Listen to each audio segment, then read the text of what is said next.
Hola, bienvenidos. Hoy vamos a analizar la NIC 36, deterioro del valor de los activos. Comenzamos. Muy bien, vamos a analizar entonces la NIC 36, deterioro del valor de los activos. Objetivo de la NIC 36. Propósito central. Asegurar que los activos no estén registrados por encima de su valor recuperable. Evitar la sobrevaloración de activos en el estado de situación financiera. Establecer cuándo y cómo reconocer y revertir las pérdidas por deterioro. Prescribir la información mínima a revelar sobre el deterioro. Alcance. Aplica a la mayoría de los activos tangibles e intangibles. Exclusiones principales: inventarios NIF 2, activos de contratos NIF 15, activos por impuestos diferidos NIF 12, activos financieros NIF 9, propiedades de inversión, valor razonable, NIF 40, activos biológicos, valor razonable, NIF 41, activos no corrientes para la venta, NIF 5. Definiendo el deterioro. La ecuación es simple, ¿no? Tenemos que si importe en libros mayor que importe recuperable, entonces existe deterioro.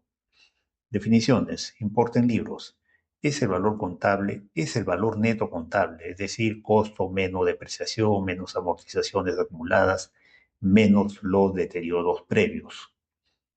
Importe recuperable es el mayor valor entre valor razonable menos los costos de disposición o el valor en uso. ¿Cuándo evaluar el deterioro? Como mínimo anualmente, al cierre del periodo. Evaluar si existen indicios de deterioro internos o externos. Ejemplo de indicios externos: caída, valor de mercado, cambios adversos en el entorno, aumento de las tasas de interés, aumento de impuestos. Ejemplo de indicios internos: obsolescencia, daño físico, bajo rendimiento, planes de reestructuración. Si hay indicios, calcular el importe recuperable. Prueba anual obligatoria, siempre haya o no indicios, para la plusvalía o goodwill, para los activos intangibles de vida útil indefinida y también para los activos intangibles no disponibles para uso. Cálculo del importe recuperable. Fórmula: el importe recuperable es igual al máximo valor entre valor razonable menos los costos de disposición y el valor en uso. Valor razonable menos costo de disposición es el precio de venta estimado en mercado activo menos costo directo de venta, como pueden ser las comisiones pagadas al vendedor, y etcétera. Valor en uso es el valor presente descontado de los flujos de efectivo futuros que generará el activo. Requiere estimaciones de flujos y una tasa de descuento apropiada que refleje riesgo y valor temporal de dinero. Unidades generadoras de efectivo, UGE. ¿Qué es? Es el grupo identificable más pequeño de activos que genera flujos de efectivo independientes. ¿Cuándo se usa? Cuando no se puede estimar el importe recuperable de un activo individual porque no genera flujos propios significativos. La prueba de deterioro se realiza para la UGE completa. La plusvalía, goodwill, siempre se asigna y prueba a nivel de UGEs.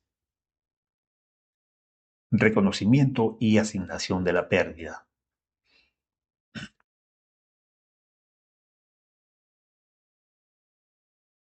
Reconocimiento. En la pérdida por deterioro es igual al importe en libros menos el importe recuperable. Se reconoce inmediatamente en resultados, reduciendo el valor del activo. Asignación en una UGE. Primero, reducir el importe de la plusvalía asignada a la UGE. Segundo, disminuir el resto entre los demás activos del auge prorata a su valor en libros. Límite.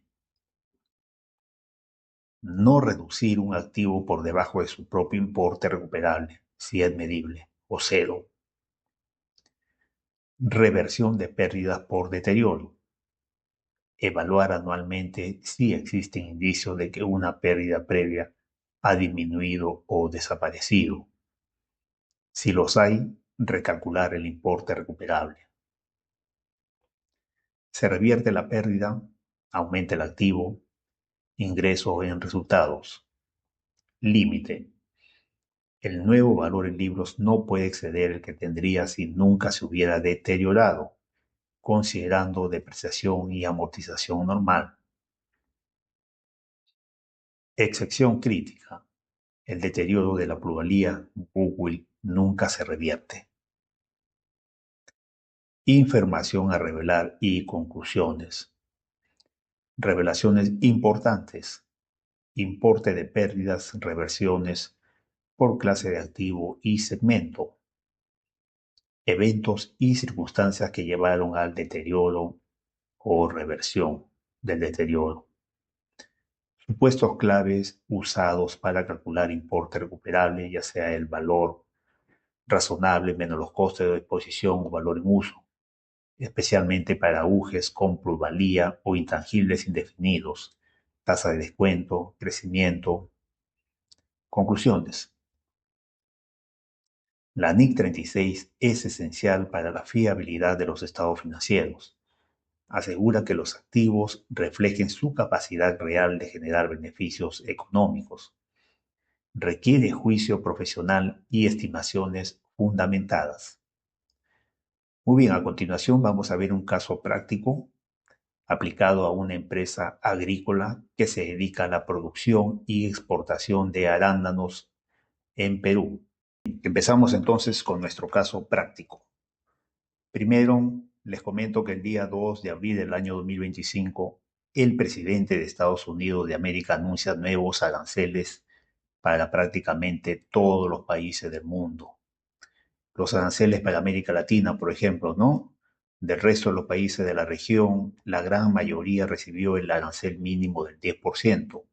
Esos países son Argentina, Bolivia, Brasil, Chile, Colombia, Costa Rica, Ecuador, El Salvador, Guatemala, Haití, Honduras, Panamá, Paraguay, Perú, República Dominicana y Uruguay. La excepción son Nicaragua con 18% y Venezuela con 15%. Los principales mercados comerciales del mundo, China y la Unión Europea, recibieron aranceles del 34% y 20% respectivamente. Esto fue el 2 de abril, pero el día 8 de abril el presidente anunció nuevos aranceles para China, ¿no? Y los nuevos aranceles son del 104% para China. Todo lo que Estados Unidos importe de China pagará 104% de aranceles.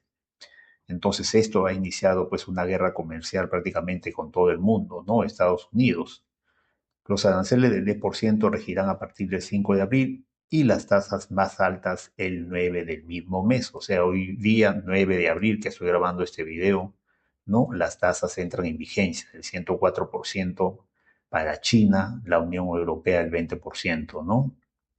México y Canadá no tienen arancel mínimo del 10%, su arancel es 0%. Entonces, aquí vamos a analizar un caso práctico de una compañía ficticia que se dedica a la producción de arándanos en Perú.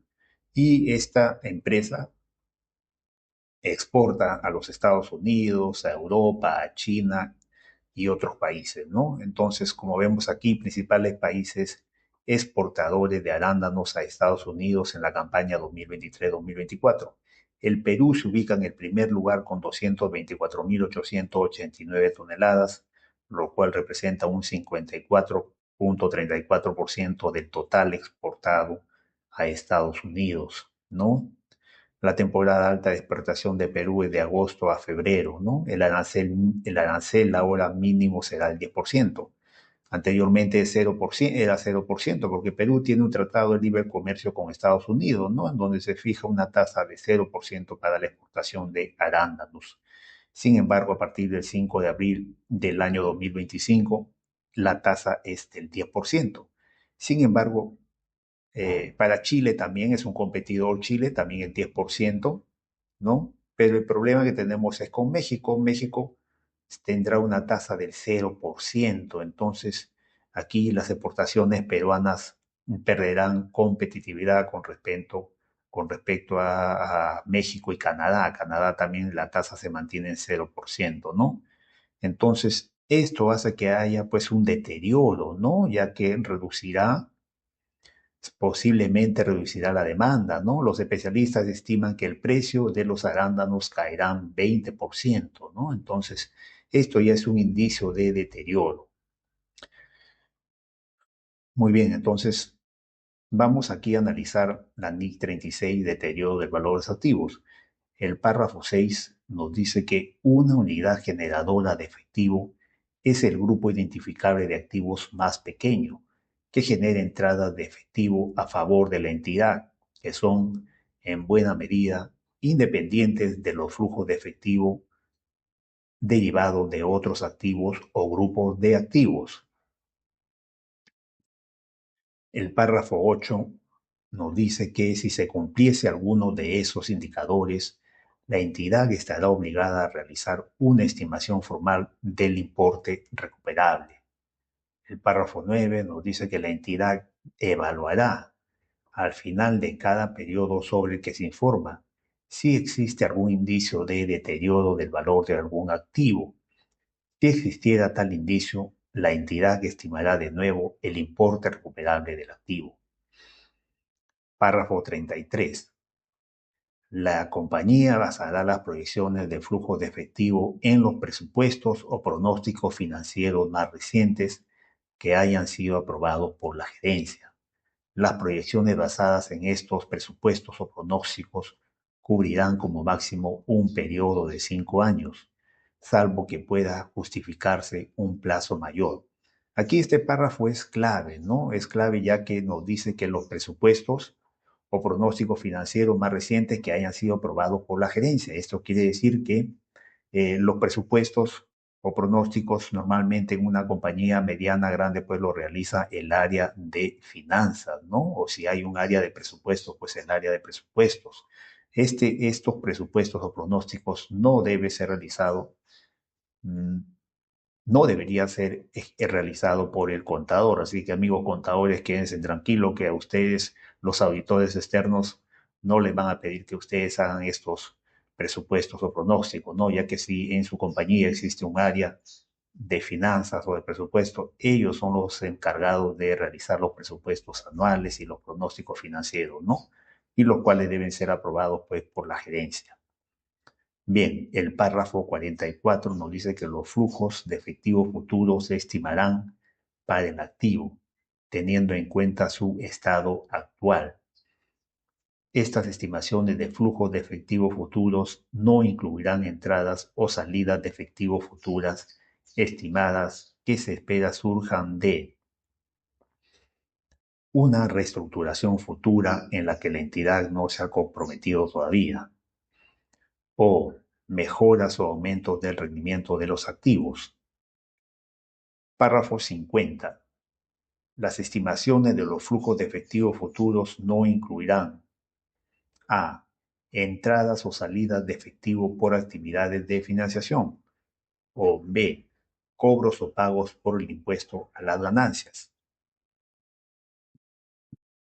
El párrafo 55 nos dice que la tasa o tasas de descuento a utilizar serán las tasas antes de impuestos, que reflejen las evaluaciones actuales del mercado correspondientes.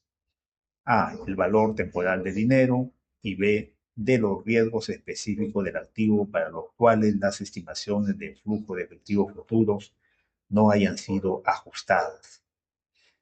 El párrafo 59 nos dice que el importe en libros de un activo se reducirá hasta que alcance su importe recuperable, si y solo si este importe recuperable es inferior al importe en libros.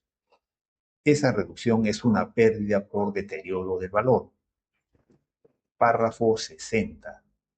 La pérdida por deterioro del valor se reconocerá inmediatamente en el resultado del periodo, a menos que el activo se contabilice por su valor revaluado de acuerdo con otra norma.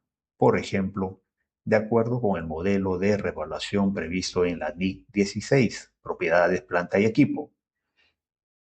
Cualquier pérdida por deterioro del valor en los activos revaluados se tratará como un decremento de la revaluación efectuada de acuerdo con esa norma. Muy bien, ahora vamos a ver los indicios, ¿no? Los indicios de deterioro según la NIC 36. Entonces aquí tenemos los indicios externos que son fuera de la empresa, ¿no? Pueden ser caídas significativas en el valor de mercado del activo o UGE.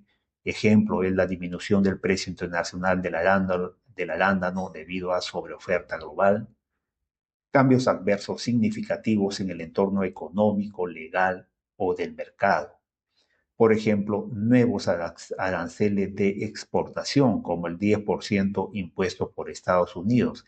En este caso, como comentamos, Estados Unidos le ha aplicado a Perú y a muchos países un arancel, ¿no? En este caso para Perú es un arancel del 10%. Entonces, este indicio externo de que hay un deterioro, ¿no? Por nuevos aranceles de exportación, ¿no? Entonces, sí es un indicio de deterioro, entonces le vamos a marcar. Entonces, al haber este indicio, mínimo tiene que haber un indicio de deterioro para que la compañía tenga que evaluar el deterioro, ¿no? Muy bien. Otro indicio externo es el incremento significativo en tasa de interés del mercado. Aumenta el costo del capital y disminuye el valor en uso. Otro indicio es el importe en libros de los activos netos de la entidad es mayor que su capitalización bursátil.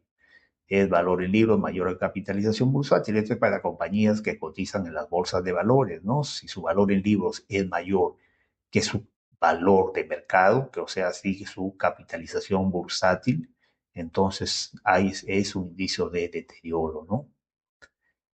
Otro indicio es la caída en la demanda por aumento de precios, ¿no? El incremento de precios por nuevos impuestos. Esto sí, ahora como habrá un arancel del 10%, es muy probable que los precios se incrementen. Entonces sí es un indicio de deterioro. Indicios internos dentro de la empresa. Tenemos la obsolescencia o daño físico del activo, como ejemplo, equipo de riego en mal estado, infraestructura en deterioro. Esto no existe en esta compañía que estamos analizando, que le hemos puesto un nombre ficticio que se llama Blueberries del Perú para el Mundo S.A.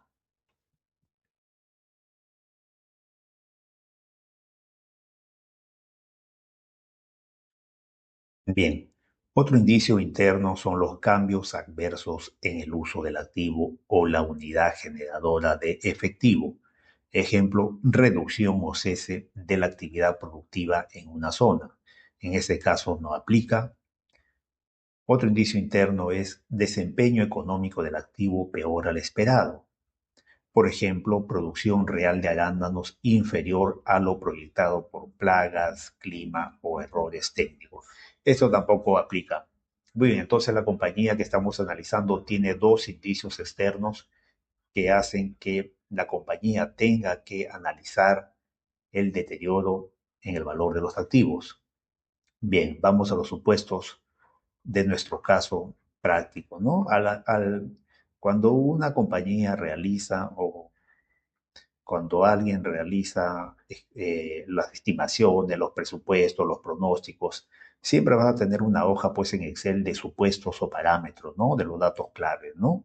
Por ejemplo, la inflación ahora a marzo del año 2025 cerró en Perú en 1.98. El rango meta para la inflación es del 1% al 3%, ¿no? Entonces, vamos a poner una inflación de 1.28%, ¿no? Para hacer la proyección de nuestros presupuestos. El impuesto corporativo del Perú es del 29.5%. El PBI Perú, proyección de crecimiento es de 2.8%, el rango va desde 2.8% a 3.5%, ¿no? Se estima que el Perú crecerá en este rango en los próximos años, ¿no? 2025, 2026 y 2027, ¿no? Entonces lo consideramos nosotros como un 2.8%. El nuevo arancel de Estados Unidos para la exportación de arándanos es del 10% a partir del 5 de abril del año 2025, ¿no? Antes era 0%. Producción de arándanos, tenemos aquí la superficie cultivada en producción son 5.000 hectáreas, ¿no? Los flujos de efectivo, como la NIC 36 lo indica, ¿no? Que los flujos de efectivo se calcularán, los pronósticos, los presupuestos se harán para 5 años, ¿no? Salvo que justifique hacerlo por más tiempo. En este caso, lo haremos solamente para 5 años, ya que es muy difícil pronosticar, pues, a 10 años, ¿no? O sea, si es difícil pronosticar a un año, imagínense, a 5 o 10 años es mucho más complicado, ¿no? Es más complicado, bueno, se pueden hacer los números aquí en Excel, pero eh, que se cumplan es bien complicado. A un año, bueno, uno puede tener un porcentaje de probabilidad de acierto en los resultados, ¿no? Pero ya 5 años, 10 años, bueno, no tenemos una bola de cristal, ¿no? Entonces los presupuestos son presupuestos, ¿no? Suponemos, son suposiciones, ¿no? Muy bien, el declive progresivo a partir del año 2026 habrá un declive del 1% anual, ¿no? ¿Qué quiere decir? Que la plantación de arándanos no produce la misma cantidad todos los años, ¿no? Se estima que el rendimiento estimado por hectárea es de 14.400 kilos, ¿no? Entonces, la planta de arándanos tiene una vida útil, en este caso estamos considerando de 10 años, ¿no? Desde que empieza a producir, ya que antes de que empiece a producir, la planta se ha tenido que construir, ¿no? Y ese proceso de construir una planta productora de arándanos tarda 2 años, ¿no? A partir del tercer año recién empieza a producir. Entonces se estima que producirá durante 10 años, pero durante esos 10 años, en los primeros 5 años va a producir posiblemente los 14.400 kilos, pero a partir del año 6 empieza ya un declive en la producción, ¿no? Eso es normal en la agricultura. Proporción según tipo de venta, tenemos producción para exportación, el 85% se va a exportar, venta nacional el 13% y hay un desecho para alimento balanceado que es del 2%. La producción en kilogramos aquí la tenemos calculada, ¿no? Podemos rastrear aquí, es el 85% por la producción que tenemos aquí, ¿no? En B21, aquí por esos kilos, ¿no? Eso es lo que se está para exportación y así para el resto, ¿no? También hacemos lo mismo, ¿no? Este porcentaje por la producción. Mermas y desechos, una merma reutilizable del 10%, una merma desechable del 1%. Merma reutilizable tenemos acá los 7.900.000 kilogramos en este caso, ¿no? Precio de venta FOB en dólares. El precio de venta sobre FOB en dólares por kilo el año 2024 cerró en $8.50 el kilo, ¿no? Pero se estima que para el año 2025, producto de los nuevos aranceles del 10%, el precio caiga en 20%. A partir del año 2026, estimamos una recuperación del 1% anual del precio, ¿no? Un incremento del 1% anual. Esos son precios de FOB de exportación para el resto del mundo, igual el precio 8.5% y se estima una caída del 6.67% para el año 2025, ¿no? Venta nacional, tenemos acá que el arándano para venta nacional se venderá a $4 el kilo, los desechos para alimento balanceado se venderán a $0.85 el kilo. Centros de producción, tenemos estos 3 centros de producción. Sin embargo, para este caso práctico consideramos que la compañía tiene una sola unidad generadora de efectivo. ¿Por qué consideramos que tiene una sola unidad generadora de efectivo? Porque la compañía mantiene un solo equipo comercial, un solo equipo de logística, un solo equipo de la parte de operaciones, ¿no? Entonces, si bien es cierto, hay tres áreas o tres regiones donde se cultiva el arándano en Perú, como son la región La Libertad, la región Lambayeque y la región Ica, ¿no? Pero todo esto al final constituye una sola unidad generadora de efectivo para nuestro caso. Países exportadores, ya lo vimos, el Perú es el principal exportador de arándanos en el mundo, ¿no? Exporta el 54% de su producción a Estados Unidos. Exportaciones de arándano de Perú en la campaña 2023-2025, ¿no? Exportación del 56%, ¿no? 126.000 toneladas. Los costos de producción que tenemos aquí por hectárea son $88.200, lo que hemos estimado para este caso, ¿no? Son datos ficticios, como les digo, pero sirve para determinar el valor en uso de esta compañía. Un costo total por las 5.000 hectáreas de $441 millones.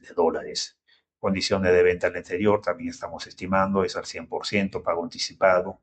Costos agregados de la mano de obra son los beneficios sociales de los trabajadores, ¿no? Que en Perú es estos porcentajes, ¿no? Entonces hay un costo agregado de la mano de obra del 43.33%.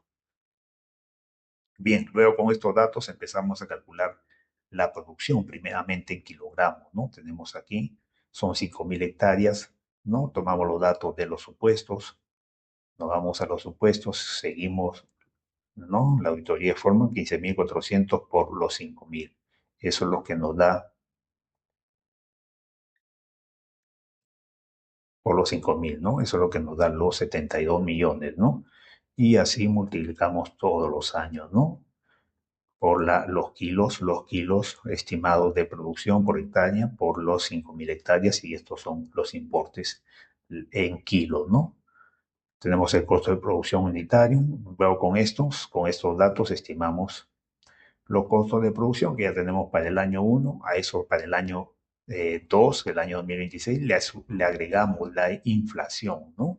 La inflación que estamos aquí en los supuestos estimando de 1.28%, se le agrega aquí para el año 2, que es el año 2026, ¿no? Por eso el año anterior por uno más la tasa de inflación. Y así para todos los años, ¿no? Igual para todos los ítems aquí que tenemos de costo de producción. Bien, tenemos el costo de producción unitario, que es el costo de producción total entre los kilos, ¿no? Los kilogramos. Y tenemos un costo de producción en toneladas de 6.125 para el año 2025, de ahí, bueno, hasta 6.709, ¿no? Para el año 2029. Vamos ahora a nuestro presupuesto de ventas. Primero lo hacemos en kilogramos, ¿no? En base a la producción que tenemos acá, 72 millones de kilos para el año 2025. Hay unos porcentajes que son, ¿no? Para exportación, porcentaje para venta nacional y otro porcentaje para alimento balanceado, ¿no? Entonces, esto es las ventas en kilogramos. Las ventas en toneladas es esto, entre 1.000, ¿no? Cada ítem, entre mil. Y la venta por exportación en toneladas tenemos igual a Estados Unidos, ¿no? Por ejemplo, a Estados Unidos se van a exportar 34.272 toneladas en el año 2025 y van a ir bajando, ¿no? Con el paso del tiempo, ¿no? Al haber una menor producción. Y las ventas en dólares por país, ¿no? Tenemos esto, a Estados Unidos 233 millones, y ahí va bajando hasta 232 millones en el año 2029 para China, Europa, países, ¿no? La cobranza será prácticamente el 100%. Muy bien, vamos a nuestro presupuesto de recursos humanos. Esto es un presupuesto del área administrativa, ¿no? De todas las áreas administrativas de la compañía. Tenemos acá las gerencias, todas las gerencias, ¿no? La gerencia general, finanzas, comercial, marketing, operaciones, el contador general y tenemos acá los sueldos mensuales. Tenemos asistente contable, 6 asistentes contables con un sueldo de $1.000, el contador con un sueldo de $8.000, el gerente general con un sueldo de $20.000 anual, con un bono anual. Estas son las cargas sociales, ¿no? El sueldo anual es esto de aquí para cada uno y de ahí pues a partir del año 12 van incrementando el costo laboral por la tasa de inflación, ¿no? Se le agrega la inflación y así para cada año igual, ¿no? Le agregamos la inflación. Otros gastos, tenemos aquí otros gastos operativos, mantenimiento de maquinaria y equipos, exportación y logística internacional, certificados y control de calidad, seguros agrarios y patrimoniales, consultoría técnica y servicios externos, publicidad y marketing internacional. Estos son los que estamos estimando, ¿no? Para cada año. Y luego para el año 2 pues se le agrega la inflación, ¿no? La tasa de inflación y así para todos los años. Le agregamos la tasa de inflación a partir del año anterior siempre. Muy bien, ahora vamos al flujo de caja, ¿no? Una vez que hemos hecho los presupuestos de venta, de producción, de recursos humanos y de otros gastos, como pueden ser gastos de logística, de marketing, ¿no? Toda esa información viene acá, al flujo de caja, ¿no? Al flujo de caja, donde están los ingresos y la salida de efectivo. Aquí no hay nada aquí no entra la depreciación ni la amortización, ya que no es salida de efectivo. Y también en este flujo de caja que nos exige preparar la NIC 36, nos dice que los gastos financieros y el pago de impuesto a la renta o el impuesto corporativo no se debe incluir en este flujo de caja. Entonces, en este flujo de caja no hemos incluido, ¿no? Porque la NIC lo prohíbe, la NIC 36 lo prohíbe. Muy bien, tenemos los ingresos que vienen de las ventas, del presupuesto de ventas. Tenemos el costo de producción, que viene del costo de producción, de la hoja producción. Gasto de personal, que viene de la hoja de recursos humanos. Otros gastos operativos, que viene de la hoja otros gastos. Y tenemos un total de egresos, ¿no? Y luego tenemos ingresos menos egresos, ¿no? Ingresos por venta menos total egresos y así para cada año, ¿no? Y hallamos el flujo de caja neto por año. Estos flujos de caja, que son flujos de caja futuros, tenemos que extraerlos a valor presente. ¿Y cómo se traen a valor presente? Con una tasa de descuento. En este caso se llama la tasa WAC. ¿Cómo calculamos la tasa WAC? Muy bien, vamos aquí. WAC, ¿no? ¿Qué nos dice? Vamos aquí a consideraciones para Perú. Si usas bonos soberanos peruanos, podría considerar si incorporan algún riesgo país implícito en comparación con, por ejemplo, los bonos de Estados Unidos. A veces se toma el bono de Estados Unidos y se le suma una prima por riesgo país para obtener una tasa libre de riesgo ajustada para Perú en este caso.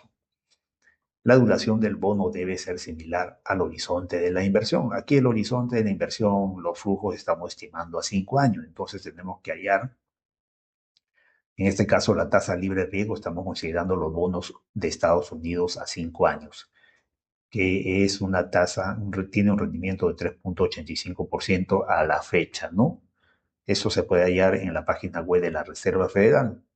Ahí hallamos estas tasas de interés de los rendimientos de los bonos de los Estados Unidos. Y también, bueno, aquí como estamos calculando para Perú, a eso le agregamos el riesgo país, que en este caso es 1,68, la podemos sacar de las notas semanal del Banco Central de Reserva del Perú, ¿no? Y esto nos da una tasa libre de riesgo ajustada, es la suma de las dos tasas, ¿no? La tasa libre de riesgo, el bono SUSA, más la tasa de riesgo país de Perú, ¿no? Nos da en este caso 5,53%. Primero calculamos el costo del capital propio, es decir, el costo del accionista. El costo del accionista es lo que el accionista requiere de rendimiento, de rentabilidad de su inversión, ¿no? Por invertir en la compañía, cuánto es la rentabilidad exigida por el inversionista, ¿no? Por el accionista. Eso es lo que vamos a regular en primer lugar, ¿no? Que se llama la fórmula del KPM, que está aquí, ¿no? Que es modelo de precio de activo de capital, ¿no? Así se llama. Aquí está Capital Asset Present Money, ¿no? El KPM. Y esta es la fórmula, ¿no? Como ven, son muchas tasas, incluido el beta, tasa libre de riesgo, un retorno del mercado, una prima de riesgo del mercado, ¿no? Y aquí estamos obteniendo los datos. También nos pide el beta. El beta para el sector agricultura y mercados emergentes 0,77. Esto lo tenemos de la página web del profesor Adwak Damodaran, ¿no? De la Universidad de Nueva York. Pagan su página web y ahí tienen toda la información que requieren de betas, de un montón de información económica, financiera, ¿no? Bien, aquí también nos pide la rentabilidad del mercado. Estamos considerando 12,98, que es la rentabilidad promedio geométrico del S&P 500 a 10 años, ¿no? Que lo pueden hallar también en la página web del profesor Damodarán. 12,98 es lo que rinde el S&P 500. El S&P 500 agrupa las 500 mayores compañías de los Estados Unidos, ¿no? Que cotizan en la bolsa de Nueva York, ¿no?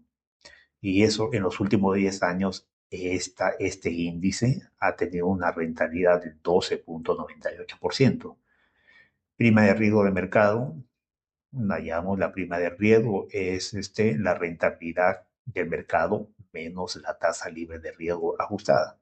Eso nos da una prima de riesgo de mercado del 7,45. Y ahora sí, el costo de capital propio es, como podemos ver aquí, ¿no? La suma de la tasa libre de riesgo más la multiplicación de C15, que es el beta, ¿no? El beta por la prima de riesgo del mercado, y eso nos da una tasa del accionista del 11,27%, ¿no? Entonces, la tasa de rentabilidad exigida por el accionista en este caso es del 11,27%. Muy bien, ya tenemos nuestro primer dato, ¿no? El cálculo del costo del accionista, ¿no? Ahora con este dato vamos a hallar el costo promedio ponderado de capital. Entonces, el cálculo del costo promedio ponderado del capital, ¿no? Que es el WACC. Tenemos aquí el importe en dólares de la deuda de 405,826,000 dólares, que representa el 66,54%, y el patrimonio, que es 204,096,000 dólares, ¿no? Que representa el 33,46% del total, que es la suma de deuda más patrimonio, ¿no? Tenemos la participación, el impuesto corporativo del 29,5%, el costo bruto de la deuda es del 6,5%, en el caso del el costo del patrimonio es el 11,27%, que es ¿no? El costo del capital propio. El costo neto menos impuestos, ¿no? Al 6,5% le restamos el 29% del impuesto, ¿no? Le quitamos el impuesto con esta fórmula, ¿no? Y tenemos el WACC, en este caso, paga de la deuda, ¿no? Que es 66,54% por el costo neto, ¿no? Por el costo neto. Eso nos da 3,05%, 3,05%. Y en el caso del patrimonio, igual tenemos el 11,27% por el 33%, nos da 3,77%. Sumando estas dos tasas, ¿no? De la deuda y el patrimonio, tenemos el WACC, que es 6,82%. Entonces, el costo promedio ponderado de capital para esta empresa es de 6,82%, pero la NI 36 nos exige que la tasa de descuento sea antes de impuesto, ¿no? Para hacer el cálculo de valor en uso. Entonces, el 6,82%, que es el WACC, tenemos que quitarle el impuesto de esta forma, ¿no? Y esta es la fórmula, ¿no? Dividimos el WACC entre 1 más C37, que es el impuesto corporativo, y eso nos da un WACC ante impuesto de 9,67%, que es el que tenemos, con el que vamos a calcular el valor en uso, el valor presente, ¿no? El valor en uso es el valor presente de los flujos futuros. Todos estos flujos los tenemos a valor presente con esta fórmula que es el BNA. El BNA nos pide primero la tasa, que es la tasa WACC, C38 está aquí, ¿no? Y después nos pide los flujos que son todos estos flujos de la fila 13, ¿no? Todos los flujos del año 2025 al año 2029, y eso nos da pues el valor en uso de 72.944.897 dólares. Ahora, el valor razonable menos los costos de disposición del activo es establecido en una tasación por un perito, ¿no? Que es un especialista independiente a la compañía, no es un externo, no es un personal que labore para esta compañía, siempre el perito es un externo, ¿no? Entonces, este perito nos da un valor razonable menos los costos de disposición de 70.534.480. Entonces, ahora con estos dos datos, valor en uso y valor razonable, tenemos que determinar el importe recuperable. ¿Y cómo se determina? El máximo entre estos dos importes, ¿no? El máximo entre valor uso y valor razonable. Entonces, el máximo es el valor en uso, que nos da 72.944.893, ¿no? Este importe sería el importe recuperable. Y el valor en libros de los activos son 79.848.087 dólares. Entonces tenemos que un valor en libros es mayor que el importe recuperable, ¿no? Entonces aquí hay un deterioro, ¿no? Hay un deterioro y está aquí la fórmula para calcular el deterioro. En este caso es 6.903.194, ¿no? Calculamos también el activo por impuesto a la renta diferido, ya que esto es un gasto, queda en el estado de resultados, es un gasto que se podrá utilizar en el futuro cuando se realice pues la pérdida, ¿no? Y tendremos un activo por impuesto a la renta diferido de 2.036.442 dólares. Muy bien, la contabilidad. Tenemos aquí el asiento contable, los 6 millones, el deterioro, ¿no? Pérdida por deterioro, es la cuenta de gasto. Y después abonamos al deterioro acumulado de, de cada propiedad, planta y equipo, ¿no?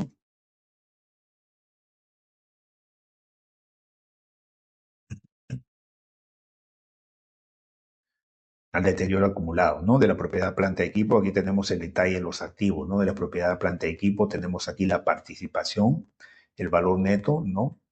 De los activos y su porcentaje de participación en base al total, ¿no? Con estos porcentajes se distribuye el deterioro, ¿no? El deterioro de los 6 millones se multiplica por cada tasa para cada activo, ¿no? Y eso nos sirve para después hacer el asiento contable, ¿no? Y aquí tenemos el asiento contable para cada propiedad, planta y equipo.